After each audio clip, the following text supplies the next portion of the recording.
السلام عليكم ورحمة الله وبركاته. الحمد لله رب العالمين، نحمده ونستعينه ونستغفره ونؤمن به ونتوكل عليه، ونعوذ بالله من شرور أنفسنا ومن سيئات أعمالنا، من يهده الله فلا مضل له ومن يضلله فلا هادي له، ونشهد أن لا إله إلا الله وحده لا شريك له، ونشهد أن محمدا عبده ورسوله صلى الله عليه وعلى آله وصحبه وسلم. أما بعد، فإن أصدق الحديث كتاب الله، وخير الهدي هدي محمد صلى الله عليه وسلم، وشر الأمور محدثاتها، وكل محدثة بدعة، وكل بدعة ضلالة، وكل ضلالة في النار. فأعوذ بالله من الشيطان الرجيم. بسم الله الرحمن الرحيم. ولقد خلقنا الإنسان من سلالة من طين ثم جعلناه نطفة في قرار مكين إلى آخره. صدق الله العظيم وصدق رسوله النبي الكريم، ونحن على ذلك من الشاهدين والشاكرين، والحمد لله رب العالمين. رب اشرح لي صدري ويسر لي أمري واحلل عقدة من لساني يفقهوا قولي. رب زدني علما. سبحانك لا علم لنا إلا ما علمتنا إنك أنت العليم الحكيم. இன்னிமிக்க அல்லாஹ்வின் நல்லடியார்களே, சகோதரர்களே, பெரியோர்களே, இன்று உலகத்தில் இரவிலும் பகலிலும் ஆயிரக்கணக்கானோர் பயணம் செய்து கொண்டு இருக்கிறார்கள். சிலர் நடந்து செல்கிறார்கள், சிலர் சைக்கிளில் செல்கிறார்கள், சிலர் வண்டியில் செல்கிறார்கள், சிலர் பஸ்ஸிலே, சிலர் வாகனத்திலே, சிலர் விமானத்திலே. இப்படியாக உலகத்தினுடைய சுற்றுச்சூழலை நாம் நோக்கும் போது ஏதாவது ஒரு மனிதர், யாராவது ஒருவர் பயணம் செய்து கொண்டுதான் இருப்பார். அவருடைய இரவிலோ பகலிலோ ஏதாவது ஒரு வாகனத்தில் பயணம் செய்து கொண்டு இருப்பார். தன்னுடைய இலக்கு என்பதாக ஒன்றை நிர்ணயித்து அதை நோக்கி நடந்து கொண்டு இருப்பார். இது வெளிரங்கமான ஒரு பயணம். இது வெளிரங்கமான மனிதர்கள் செய்யக்கூடிய பயணம். மற்றொரு பயணம் இருக்கிறது. அது மனிதன் தன்னுடைய வாழ்நாளின் ஆரம்பத்திலிருந்து ஆரம்பமாகிய பயணம். அது உள்ரங்கமான ஒரு பயணம். அது படுத்து கொண்டிருக்கும், அந்த பயணம் தொடர்ந்து கொண்டுதான் இருக்கும். தூங்கிக் கொண்டிருக்கிறான், அவனுடைய பயணம் தொடர்ந்து நடந்து கொண்டுதான் இருக்கும். அவன் அமர்ந்து கொண்டிருக்கிறான், அவனுடைய பயணம் நடந்து கொண்டுதான் இருக்கும். அவனுடைய பயணம் இலக்கை நோக்கி நகர்ந்து கொண்டே இருக்கும். அவன் எந்த வேலை செய்தாலும், எதிலே மூழ்கி இருந்தாலும், அல்லாஹுடைய ஞாபகத்தில் மூழ்கி இருந்தாலும், அல்லாஹை மறந்தவனாக மூழ்கி இருந்தாலும், எப்படியாகினும் அவனுடைய அந்த பயணம் இருக்கிறதே, அது நகர்ந்து கொண்டே இருக்கும் இலக்கை நோக்கி. அது பல இலக்குகளை கொண்ட ஒரு பயணம். அந்த பயணத்திலே சில முடிவுகள் இருக்கும், சில இரக்கங்கள் இருக்கும். அதற்கு பின்பாக அடுத்த கட்ட நடவடிக்கைக்கு அந்த பயணம் நகர்ந்து கொண்டே இருக்கும். முடிவில்லாத ஒரு பயணம். அது மரணத்திற்கு பின்னாலும் நகர்ந்து கொண்டே இருக்கக்கூடிய ஒரு பயணம். இந்த பயணம் எங்கு ஆரம்பமாகிறது? ஆரம்பமாக தாயினுடைய வயிற்றில் மனிதன் உருவானது முதல் இந்த பயணம் ஆரம்பமாகிறது. அல்லாஹ் தன் திருமறையில் கூறி காட்டுவான், வலகத் ஹலகனல் இன்சான மின் சுலாலத்தின் மின் தீன். நாம் சக்தியினாலான அந்த களிமண்ணிலிருந்து மனிதனை நாம் படைத்தோம். சும்ம ஜஅல்நாஹு நுத்ஃபதன் ஃபீ கராரின் மக்கீன். பிறகு ஒரு விந்து துளியாக பாதுகாப்பான இடத்திலே நாம் அதை தருபடுத்தினோம். சும்ம ஹலகனன் நுத்ஃபத அலகதன். பின்பு அந்த விந்து துளியை ஒரு கட்டியாக, சதை கட்டியாக நாம் மாற்றினோம். ஃபஹலகனல் அலகத முதுகதன். பிறகு அந்த சதை கட்டியை தசை பிண்டமாக நாம் மாற்றினோம். ஃபஹலகனல் முதுகத இஸாமன். அந்த தசை பிண்டத்திற்கு நாம் எலும்பை நாம் கொடுத்தோம், எலும்பை நாம் படைத்தோம். ஃபகஸௌனல் இஸாம லஹ்மா. பின்பு அந்த எலும்பிற்கு தோல் என்ற ஒரு போர்வையை நாம் போர்த்தினோம். அதற்கு பின்பாக அல்லாஹ் சொல்வான், இதற்கு பின்பாக அந்த மனிதன் முழுமையடைந்த ஒரு படைப்பாக மாறிவிடுகிறான். தாயுடைய வயிற்றில் ஒவ்வொரு தருணத்திலேயும் 40 நாட்கள், ஒரு நிலையில் 40 நாட்கள் மனிதன் தரிக்கிறான். விந்து துளியாக 40 நாட்கள், அதற்கு பின்பாக சதை கட்டியாக 40 நாட்கள், தசைப்பிண்டமாக 40 நாட்கள், எலும்புகளாக 40 நாட்கள், அதற்கு பின்பாக எலும்புகளின் மீது அந்த தோள்களை போர்த்தியவனாக 40 நாட்கள். அதற்கு பின்னால் தான் அவன் மனிதன் ஒரு மனிதனாக தாயுடைய வயிற்றிலிருந்து வெளியேறுகிறார். கண்ணியமிக்க அல்லாஹ்வின் நல்லடியார்களே, இப்படி ஒரு குழந்தை பிறக்கப் போகிற அந்த தருணத்தில் ஒரு கற்பனையாக நினைத்து கொள்ளுங்கள். இப்போ அந்த குழந்தையிடம் ஒருவர் சென்று சொல்கிறார், நீ இப்போ ஒரு உலகத்தில் இருக்கிற, அது ஒரே ஒரு ஜான் அளவுள்ள ஒரு உலகம்தான். அந்த உலகத்தில் உன்னுடைய உணவு ஒரு தாயினுடைய அந்த நஜீஸான அந்த இரத்தம் உனக்கு உணவாக கொடுக்கப்படுகிறது. அந்த இரத்தம் உனக்கு உணவாக கொடுக்கப்பட்டு அதை நீ உண்ணுகிறாய். அதே போல உன்னுடைய அந்த உனக்கு வெளிச்சம் என்பது இருக்காது. முழுவதுமாக இருட்டான ஒரு உலகம். மூச்சு காற்று என்பது இருக்காது. காற்று இல்லாத ஒரு இடம். இப்படிப்பட்ட இடத்துல நீ இத்தனை காலங்களாக 8 மாதங்களாக 9 மாதங்களாக நீ வாழ்ந்து கொண்டிருக்கிறாய். இப்போ நீ வேறொரு உலகத்திற்கு போகிறாய். அது இதைவிட பன்மடங்கு பெரிய உலகம். அந்த உலகத்தில் உனக்கு சுவையான உணவுகள் கிடைக்கும், உனக்கு அழகான வண்ண வண்ணமான ஆடைகள் கிடைக்கும், உனக்கு தங்குவதற்கு சிறந்த வீடுகள் கிடைக்கும். இப்படி சொல்லும் பொழுது அந்த குழந்தை என்ன நினைக்கும்? ஒரு கற்பனையாக அந்த குழந்தை என்ன நினைக்கும்? இப்போ நான் இருக்கிற இடமே எனக்கு போதுமானது. நான் எந்த இடத்துல இருக்கிறேன்? இந்த உலகம் ஒரு ஜான் அளவுள்ள உலகம்தான். நான் தாயுடைய வயிற்றில் இருக்கக்கூடிய இந்த உலகம் ஒரு ஜான் அளவுள்ள ஒரு உலகம்தான். என்னுடைய உணவுகள், என்னுடைய காற்று, எனக்கு காற்று இல்லை, வெளிச்சம் இல்லை. அந்த இரத்தத்தை நான் உணவாக்கி கொள்கிறேன். எதுவெல்லாம் இருந்தாலும் எனக்கு இந்த ஒரு ஜான் அளவுள்ள இந்த உலகம் போதுமானது. எனக்கு அந்த பெரிய உலகம் தேவையில்லை என்று சொன்னாலும் அல்லாஹ் நிர்பந்தமாக அதனை இந்த உலகத்திற்கு அனுப்பி வைக்கிறான். இந்த குழந்தை பிறக்கிற பொழுது ஏதோ 7 கண்டத்தினுடைய ஆட்சி அதனிடமிருந்து பிடுங்கியது போல ஒரு அழுகை, பயங்கரமாக அழுகும். அந்த அழுகை சப்தம் கேட்டதும் சுற்றி இருக்கக்கூடிய உற்றார் உறவினர்கள் எல்லாம் சிரிக்கிறார்கள். சுற்றி இருக்கக்கூடிய உற்றார் உறவினர்கள் அந்த குழந்தையோட அழுகுரலை கேட்டு சிரிக்கிறார்கள், சந்தோஷம் அடைகிறார்கள். அது அளவில்லை என்று சொன்னால் சுற்றி இருக்கக்கூடிய உற்றார் உறவினர்கள் அழ ஆரம்பித்து விடுவார்கள். கனிமிக்க அல்லாஹ்வின் நல்லடியார்களே, இப்ப இந்த உலகத்திற்கு அந்த குழந்தை எந்த செய்தியை கேட்டு வந்தது? இங்கு வந்து பார்த்தால் அங்கு இருக்கக்கூடிய மக்கள் தான் அழுக மற்ற மக்கள் சிரிக்கக்கூடிய அந்த நிலையை பார்க்கிறது.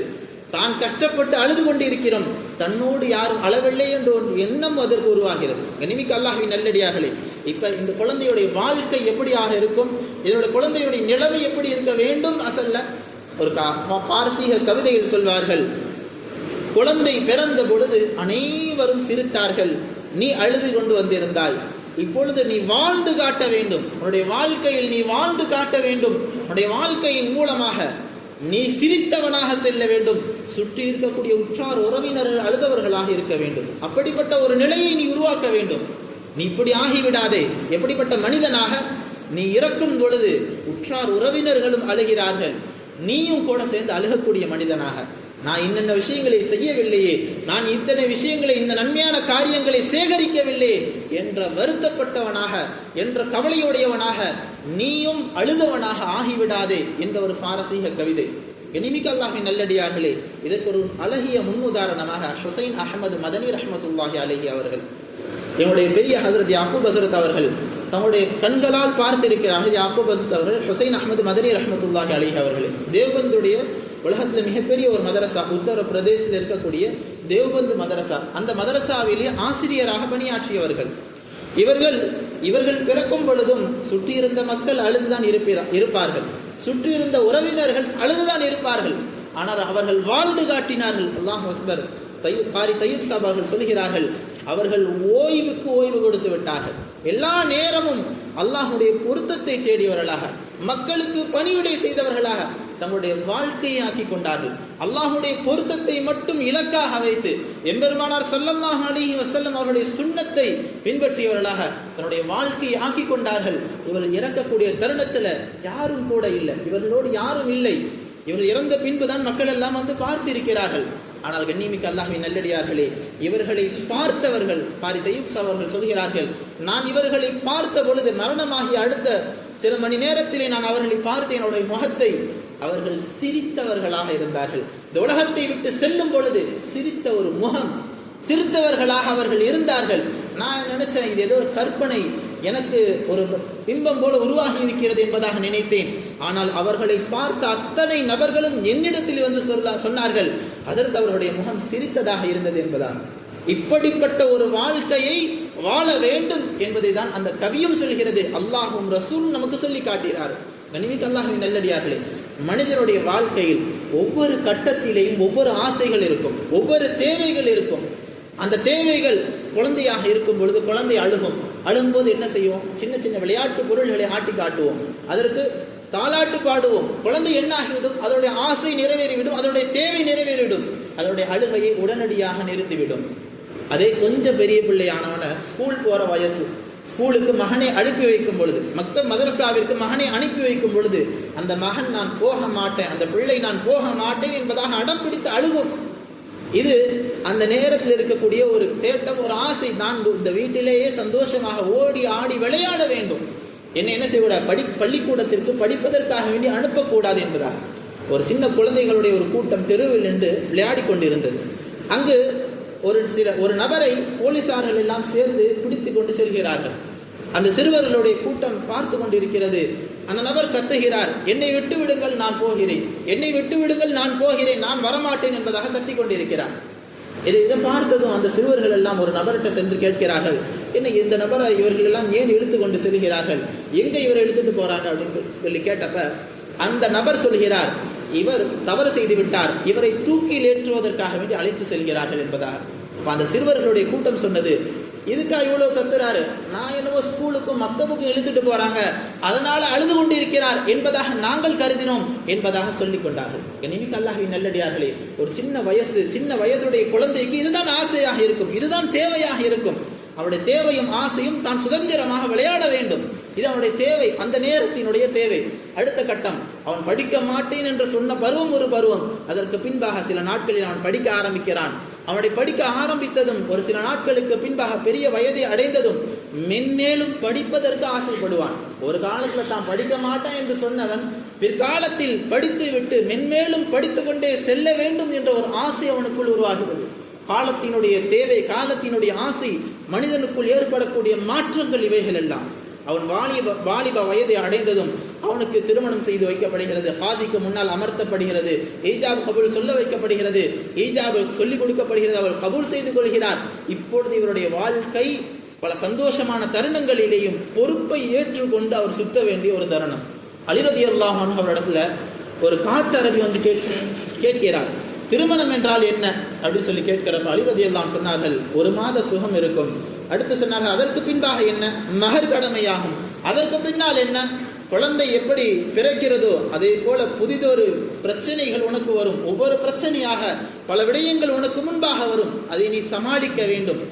அதற்கு பின்னால் என்ன? உன்னுடைய முதுகு எலும்பு ஒடிந்து விடும் என்பதாக ஒரு சின்ன விஷயமாக சொல்லி காட்டினார்கள். கணித்துக்குரிய அல்லாஹ்வின் நல்லடியார்களே, ஆக காலங்கள் மாறும் பொழுது மனிதனுடைய வயது ஏற ஏற அவனுடைய தேவைகளும் ஆசைகளும் மாறிக்கொண்டே இருக்கும். இப்போ வாலிப வயதை முடித்ததும் 40 வயதில் தான் சேர்த்து வைத்திருந்த பொருள்கள், தான் சேர்த்து வைத்திருந்தான், அதன் என்ன செய்வான்? தனக்கு இப்படி பிறந்த குழந்தைகள் வந்திருக்கிறார்கள், தனக்கு இப்படிப்பட்ட செல்வம் அல்லாஹ் கொடுத்திருக்கிறான் என்பதாக ஒரு எண்ணம் அவனுக்குள் துளிர்விடும். இப்ப வயோதிகத்தை அடைகிறான். வயோதிகத்தை அடைந்த பொழுது, தன்னுடைய உடலில் எல்லா சக்தியும் இழந்த பொழுது, அவன் தன்னுடைய ஆசைகள், தன்னுடைய குழந்தை முதல் தன்னுடைய இந்த வயோதிகம் வரை ஆசைப்பட்ட எல்லா ஆசைகளையும் நினைத்து அவன் வெட்கப்படுவான். கண்ணியமிக்க அல்லாஹ்வின் நல்லடியார்களே, அக்பர் இலாஹாபாதி என்ற ஒரு மிகப்பெரிய ஒரு கவிஞர், அவர் கவிஞராகவும் இருந்தார், இலாஹாபாத்ல ஒரு நீதிபதியாகவும் இருந்தார். அவருடைய மகன் ஆசைப்படுகிறார், அவருக்கு ஒரு பால் கொடுக்கணும். அவர் மகன் தன்னுடைய தந்தையிடம் கேட்கிறார், எனக்கு ஒரு பந்து வேண்டும், அந்த பந்துல குதிரையுடைய அந்த உருவம் பதிக்கப்பட்டிருக்க வேண்டும், அதன் மூலமாக நான் மும்பைக்கு செல்வேன், அதன் மூலமாக நான் லண்டனுக்கு போவேன், முழு உலகத்திற்கும் அந்த குதிரையின் மூலமாக நான் சுற்றி வருவேன் என்பதாக தன்னுடைய ஆசையை வெளிப்படுத்துகிறார்.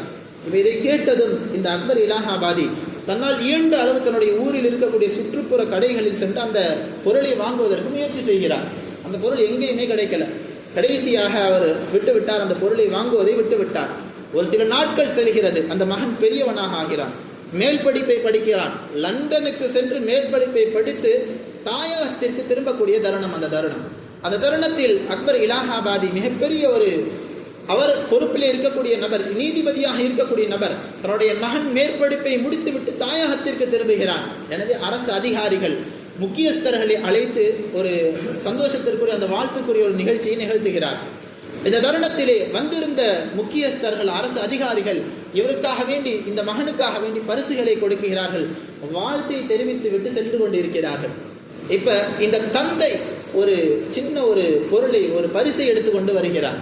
இந்த தந்தையை எடுத்துக்கொண்டு வந்து இந்த மகனுக்கு முன்பாக நீட்டுகிறார். மகன் அதை ஆசையாக வாங்கி தன்னுடைய தந்தை தனக்கு கொடுத்த பரிசு என்பதாக வேகமாக அதனை அந்த சபையோர் முன்னிலையிலே உடைக்க தொடங்குகிறார். அதனை ஓபன் செய்கிறார்.